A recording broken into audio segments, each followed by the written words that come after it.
సర్వాయి పాపన్న 369వ జయంతి సందర్భంగా Bharatiya Janata party Gita cell ఆధ్వర్యంలో ఈ యొక్క కార్యక్రమాన్ని జరపడం జరిగింది.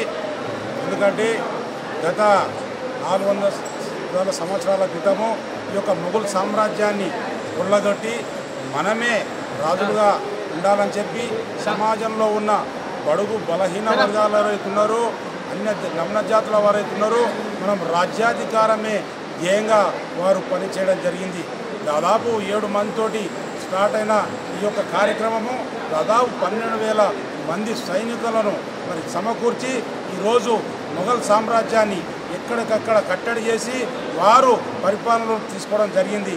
అలాగే వారి యొక్క పరిపాలన దాదాపు 30 సంవత్సరాలు ఈ యొక్క రాజ్యాన్ని ఏలడం జరిగింది.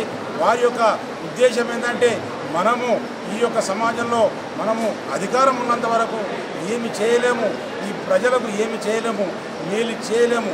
ఈ యొక్క దోపిడీదారులు ఎవరైతే ఉన్నారో సమాజాన్ని దోచుకుంటున్న రాజులు కానీ ఇంకా ఎవరైతే పెద్దలు ఉన్నారో వాళ్ళ చేతుల నుంచి అధికారం తీసుకున్నప్పుడే మనం బలవంతులమవుతాం, మనం యొక్క సమాజంలో మరి గుర్తించిన వాళ్ళం అవుతామని చెప్పి ఆ రోజు వారిని చెప్పడం జరిగింది.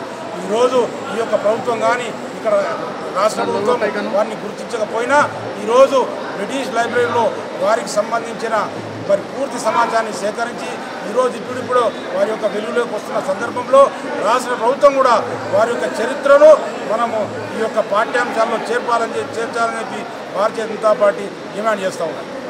ఈరోజు సర్దార్ సర్వాయి పాపన్న 369వ జయంత్యోత్సవాల సందర్భంగా మరి భారతీయ జనతా పార్టీ రంగారెడ్డి జిల్లా ఆధ్వర్యంలో నిర్వహించినటువంటి ఈ యొక్క జన్మదిన కార్యక్రమం ఈరోజు ఇక్కడ మన దగ్గరనే కాకుండా యావత్ తెలంగాణ మొత్తం కూడా సర్దార్ సర్వాయి పాపన్న ఈ జయంత్యోత్సవాలు జరుగుతూ ఉన్నాయి. ఎందుకంటే ఈరోజు ఈ రాష్ట్ర ప్రభుత్వం మీద మేము ఒక డిమాండ్ చేస్తూ ఉన్నాం.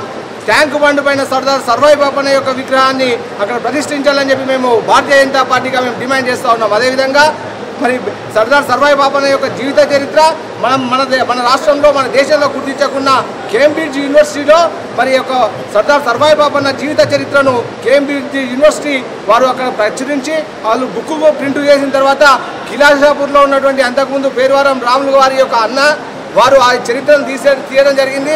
ఈరోజు సర్దార్ సర్వాయి పాపన్న జీవిత చరిత్ర ఏంటంటే 12 మంది సైనికులతో ప్రారంభించినటువంటి సర్దార్ సర్వాయి పాపన్న జీవిత చరిత్ర మరి 12,000 మంది సైనికులతోటి ఈ యొక్క గోల్కొండ కోటను కొట్టిందని చెప్పి నేను ఈ సందర్భంగా తెలియజేస్తూ మరి రాబోయేటటువంటి రోజుల్లో ఈ యొక్క సర్దార్ సర్వాయి పాపన్న యొక్క జయంత్యోత్సవాలు ప్రభుత్వం చేత జరపాలని చెప్పి మేము డిమాండ్ చేస్తూ ఉన్నాం. అదేవిధంగా సర్వాయి పాపన్న యొక్క విగ్రహాన్ని ట్యాంక్ బండ్ పైన పెట్టాలని చెప్పి నేను ప్రభుత్వాన్ని డిమాండ్ చేస్తూ ఉన్నాను. సరూర్ నగర్ డివిజన్ ఎందు గీతా కార్మికుల సోదరులో సర్దార్ సర్వాయి పాపన్న యొక్క 369 జయంతి ఉత్సవాలను జరుపుకోవడం చాలా సంతోషించదగ్గ విషయం. ఈ యొక్క ఉత్సవాలను ప్రతి గ్రామంలో కూడా వాడవాడల పల్లెల్లో కూడా ఈరోజు ప్రజలు జరుపుకోవడం చూస్తూ ఉన్నాము. సామాన్యంగా ఈ యొక్క మహానుభావుని యొక్క ఉత్సవాలు జరుపుకుంటూ ఒకటే రోజు జరుపుకుంటారు, కానీ సమయం దొరకకపోవడం వల్ల గత 3 రోజుల నుంచి ఈ యొక్క ఉత్సవాలను గ్రామాన జరుపుకోవడం చూస్తూ ఉన్నాము. ఈ యొక్క టీఆర్ఎస్ ప్రభుత్వం ఏదైతే ఉన్నదో కుల వృత్తులను అనగదొక్కడానికి అని చెప్పేసి బర్రెలని గొర్రెలని అదేవిధంగా చేపలని పంపిణీ చేస్తూ ఈ యొక్క కుల వృత్త వాళ్ళని అక్కడే ఉండాలని పై చదువులకు పోకుండా చేస్తూ ఉన్నది. కాబట్టి ఈ యొక్క సర్దార్ సర్వాయి పాపన్న అయితే సబ్బండ జాతులను గడుపుకొని పోయిండో ఇప్పుడు అన్ని జాతుల వాళ్ళు కూడా కుల వృత్తులలో అందరూ కూడా కలిసి రాబోయే రోజుల్లో రాజ్యాధికారం కూడా చేతపుచ్చుకోవడానికి కూడా ముందుకు పోవాలని కోరుతూ ఉన్నాము. అదేవిధంగా కుల వృత్తులతో పాటు అనేక మంది వారి యొక్క పిల్లలను కూడా విద్యాపరంగా కూడా డాక్టర్లుగా, ఇంజనీర్లుగా, లాయర్లుగా ముందుకు తీసుకెళ్ళి రాబోయే రోజుల్లో సర్దార్ సర్వాయి పాపన్న ఏదైతే ఆశలను నెరవేర్చడానికి కూడా గౌడ కులస్తులతో పాటు అన్ని జాతుల వాళ్ళు కూడా ముందుకు రావాలని ఈ సందర్భంగా కోరుతూ ఉన్నాము. ఈ యొక్క కార్యక్రమం ఏర్పాటు చేసినందుకు అన్ని జాతుల తరపున కూడా ఈ యొక్క సరూర్ నగర్ కల్లగీత సోదరులకు ప్రత్యేక ధన్యవాదాలు తెలియజేస్తూ ఉన్నాము. భారతీయ జనతా పార్టీ రంగారెడ్డి జిల్లా గీతా సెల్ ఆధ్వర్యంలో 369 సర్దార్ సర్వాయి పాపన్న జయంత్యోత్సవాలు జరుగుతున్నాయి. పాపన్న గౌడ్ మహారాజ్ ఈయన ఒక కులానికి సంబంధించిన వ్యక్తి కాదు. ఈయన బహుజనులు, దళితులు అందరినీ కలుపుకొని ఒక సైన్యంగా ఏర్పడి గోల్కొండ కోటపై జెండా ఎగరవేసిన వ్యక్తి. ఈయన ఛత్రపతి శివాజీ లాంటి వ్యక్తి. మరి ఛత్రపతి శివాజీ లాగానే ఆ రోజులలో మొఘల సామ్రాజ్యాన్ని కూలగొట్టడానికి చాలా రాజ్యాలు కూడా ఆయన వంశం చేసుకున్నాడు. సర్వై పాపన్న గారి జన్మదిన శుభాకాంక్షలు.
V3 న్యూస్ లక్ష్యం సమాజ హితం.